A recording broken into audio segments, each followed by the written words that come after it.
The gala hall at the World Leadership Forum in Geneva glittered under the warm golden lights. Heads of state, business magnates, and cultural icons mingled in elegant clusters, their conversations a blend of diplomacy and self-congratulation. Melania Trump entered with the kind of poise that made photographers scramble. Dressed in a flawless ivory gown, she radiated an air of refinement that seemed designed to draw eyes, and remind everyone of her status. Across the room, Ibrahim Traoré stood near a modest display featuring sustainable agricultural projects from Burkina Faso. While many leaders surrounded the champagne table, Traoré spoke with a small group of African delegates about irrigation technology and youth training programs. His presence was calm, but it commanded respect in a way that required no spotlight. When their paths inevitably crossed near the main stage, Melania offered a polite but sharp smile. "We lead the world," she said, her tone carrying both charm and subtle condescension. The phrase hung in the air like a well-rehearsed mantra, an assertion of the West's self-image as the guiding force for everyone else. Traoré didn't rush his answer.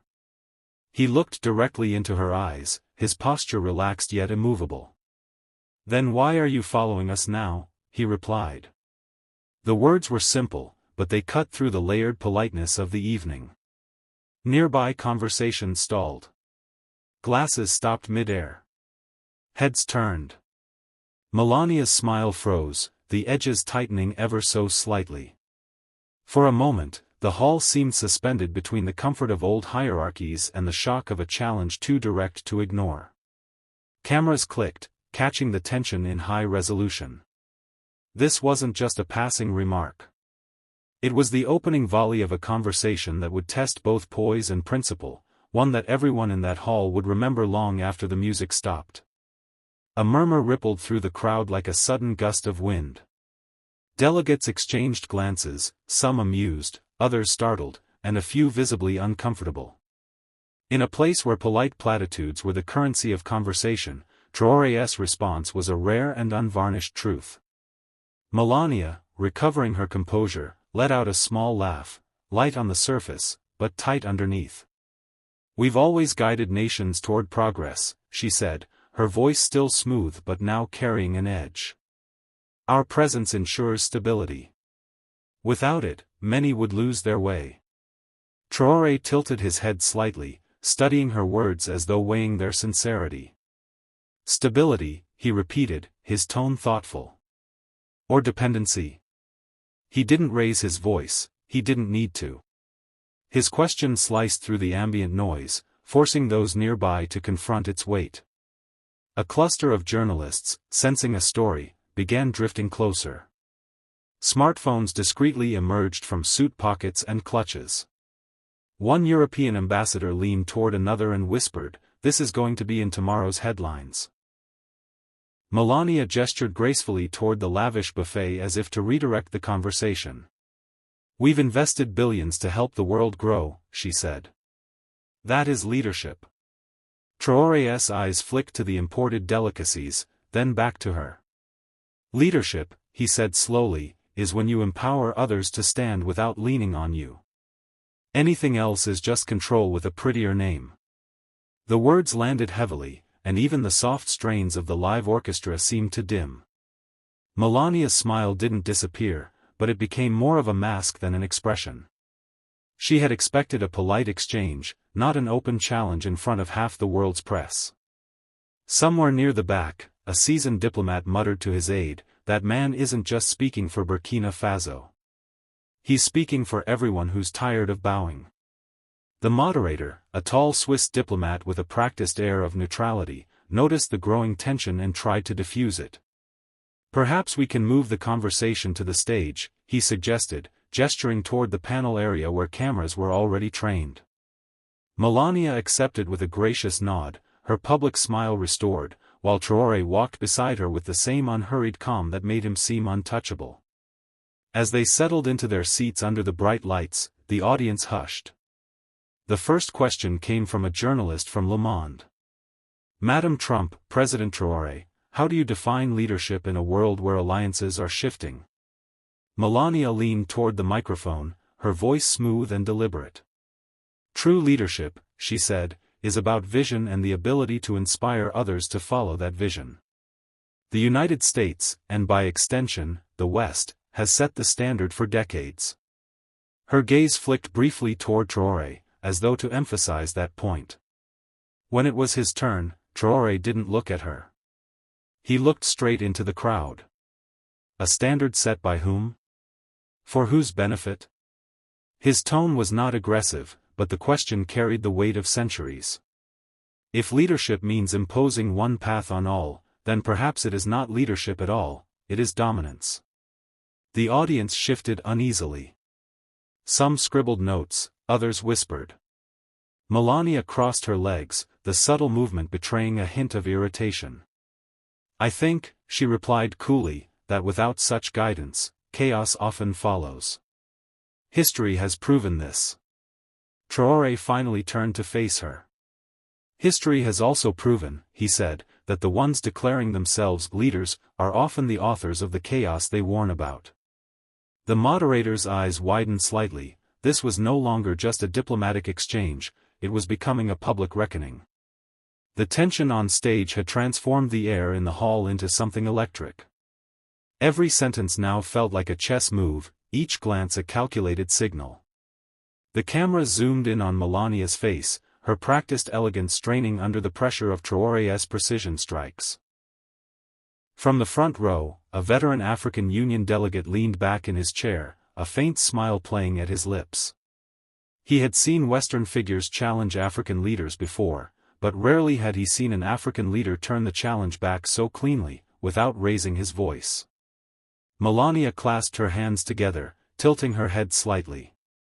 We've brought development, education, and healthcare to parts of the world that had little before we came, she said, her tone laced with a quiet finality, as if her point was irrefutable. Traoré's eyes didn't waver. And yet, he replied softly, you still describe those places as if they belong to you. Development is not a gift to be owned, it's a right to be nurtured. A murmur spread through the audience, but Traoré pressed on. When we create our own solutions, we're told we're ungrateful. When we depend on yours, we're told we're incapable. Which story do you prefer to keep telling? Melania's lips parted as if to respond, but she hesitated. The pause, caught perfectly by the camera, was enough to signal that this was not a simple conversation to control. The moderator, sensing the stakes, tried to redirect. President Traoré, are you suggesting that the West should step back entirely? I'm suggesting, Traoré said, that the West should stop confusing leadership with ownership. They are not the same thing.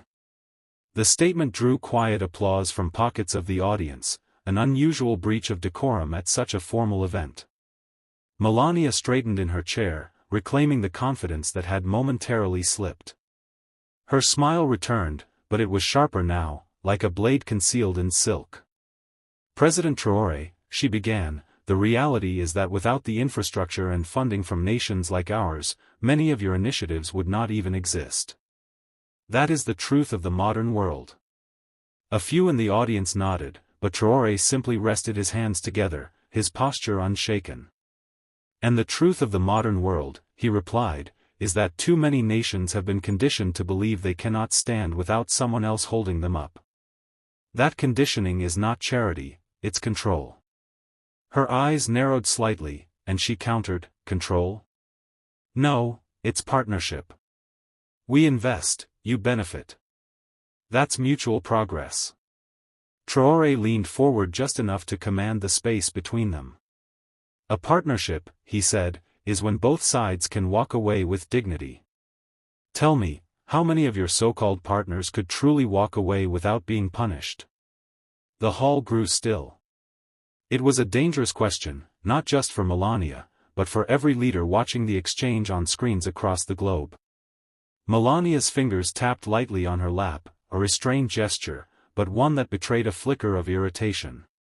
We have always acted in good faith, she insisted. Traoré's reply was almost a whisper, yet it carried to every corner of the room. Good faith is proven not in speeches, but in letting people decide their own path, even when that path doesn't lead back to you. The quiet applause from earlier grew louder this time, joined by a few approving nods from unexpected corners of the audience. By now, the event no longer felt like a panel discussion, it felt like a duel in front of a global audience. Every word was a strike, every pause a feint. The tension was so thick that even the camera operators seemed to be holding their breath. Melania crossed one leg over the other and leaned back, adopting a composed elegance as if to signal she was still in control. "President Traoré," she said smoothly, "you speak of independence as if it exists in isolation. No nation thrives alone. Even the strongest rely on alliances." Traoré nodded slowly, acknowledging the point before turning it on its head. "True," he agreed, "but an alliance is a choice, not a chain. If a partner cannot leave without consequence, it's not an alliance, it's a leash." The audience shifted, the sound of shuffling papers and clearing throats filling the brief silence. A few Western diplomats scribbled hurried notes, already calculating the headlines this exchange might generate. Melania tilted her head, her tone now carrying a note of challenge. "So you believe Burkina Faso can thrive without Western partnership?" Traoré didn't flinch. "We already are. And not just Burkina Faso, nations across Africa are beginning to feed themselves, power themselves, and educate themselves without asking permission. We welcome partnership, but we reject dependency." The statement hit like a hammer. Even those who disagreed had to respect the conviction in his voice. In the front row, a senior African Union official gave a slow, deliberate clap before stopping, enough to show support, but careful not to disrupt the proceedings entirely. The moderator leaned forward. "Mr. President, that's a bold vision." Traoré allowed the faintest smile. "It's not bold. It's overdue." Melania's smile thinned, the kind that suggested she was recalibrating her approach. She chose her next words carefully, aware that a misstep now could be replayed endlessly on news broadcasts. "Overdue, perhaps," she conceded, "but revolutions in self-reliance often overlook the cost. What happens when the systems you reject stop supporting you? When aid, trade, and investment are withdrawn?" Traoré clasped his hands together, his eyes fixed firmly on hers. "Then we endure," he said. "Because the cost of standing is always less than the cost of kneeling forever." The hall erupted in murmurs, some impressed, some skeptical. But the phrase had already lodged itself in the minds of listeners, sharp and unshakable. Melania pressed on. "And what of global cooperation? You speak as if cutting ties is a victory." Traoré shook his head. "No. Cooperation is valuable. But there's a difference between sharing a table and being told where to sit, what to eat, and how to thank the host. Africa's seat at the table should be by right, not by invitation." Several African delegates nodded visibly, and even a few non-African leaders appeared thoughtful. The moderator interjected, "So, President Traoré, are you calling for a redefinition of how the world engages with Africa?" "Yes," Traoré replied without hesitation. "No more paternalism disguised as partnership. No more applause for programs that keep people dependent. If you claim to lead the world, then lead it toward equality, not obedience." A burst of applause broke through, this time louder, harder to ignore. Melania adjusted her posture but didn't respond immediately. She was calculating her final move. Melania finally leaned forward, breaking the silence with a voice that was both measured and firm. "President Traoré, the world is not as idealistic as you make it sound. Power decides outcomes. Influence shapes futures. And whether you like it or not, nations like mine hold that influence." Traoré didn't blink. "And yet," he replied, "history is full of empires that believed their power was permanent, until the day it wasn't." The words hung in the air, heavy and deliberate. Some in the audience glanced toward the Western delegation, anticipating a reaction, but Melania remained still, her smile returning in a way that suggested she was masking irritation. "You talk about history," she said, "but in the present, your country still benefits from trade routes we protect, markets we stabilize, and systems we uphold. Traoré tilted his head slightly, as if studying her. Systems you uphold, he repeated, often mean rules you write and others must follow. But here's the truth, Africa is learning to write its own rules. And when that happens, the markets you believe you control will no longer answer to you. This time, the applause came quicker, bolder. The African delegates clapped openly, and even some Asian and South American representatives joined in. Melania's lips pressed into a thin line. Then I suppose you'll see soon enough whether the world agrees with you. Traoré's gaze was steady. The world doesn't have to agree with me. It just has to stop getting in our way. The room was now split, half in support, half in silence, but no one could deny the momentum had shifted. By this point, the discussion had outgrown its original topic. It was no longer about a specific policy or program, it had become a public referendum on power itself. Cameras zoomed in on Traoré's face, catching the calm certainty in his expression, a stark contrast to Melania's poised but tightening features. The moderator tried to steer the conversation toward closing remarks, but the energy in the room demanded one more exchange. Melania, sensing that she needed to reassert authority, leaned in and said, "President Traoré, ideals are admirable, but without the stability that our systems provide, chaos is inevitable.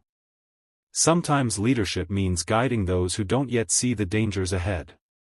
Traoré's eyes narrowed slightly, not in anger, but in a way that signaled precision in his next words.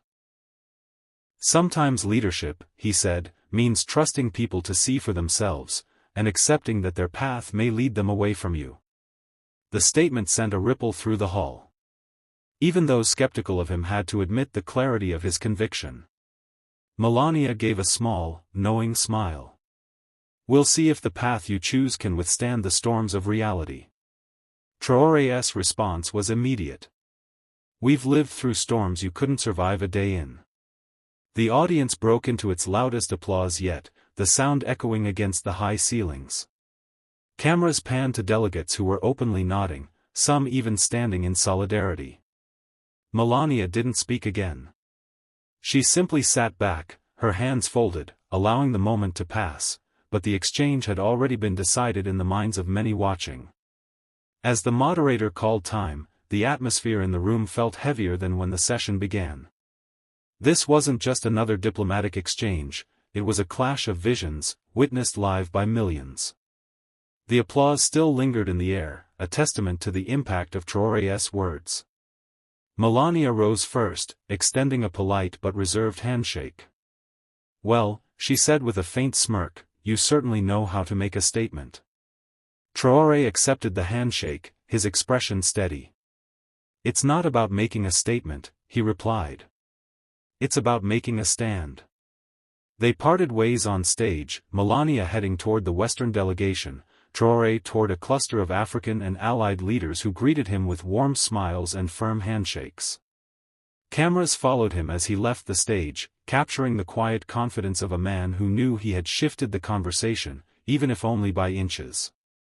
Outside the venue, journalists swarmed, shouting questions.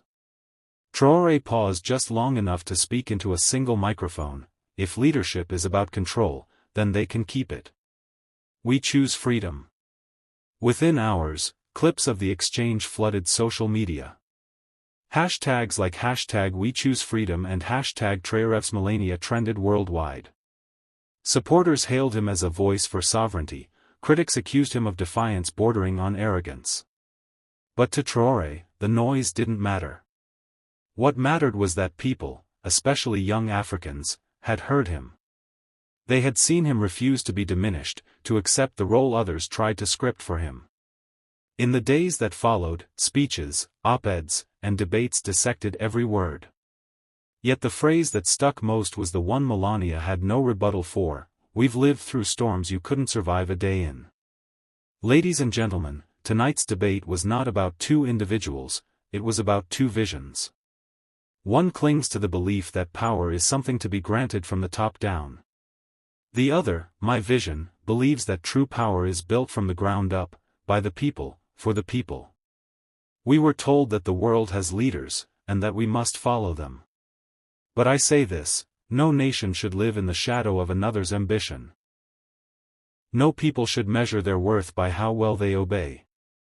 If sovereignty means standing alone, then we will stand. If freedom means walking a harder road, then we will walk it. Because dignity is not something you negotiate, it is something you protect, no matter the cost. And to those who think they can write our story for us, I say this, we hold the pen now. And the next chapter belongs to us.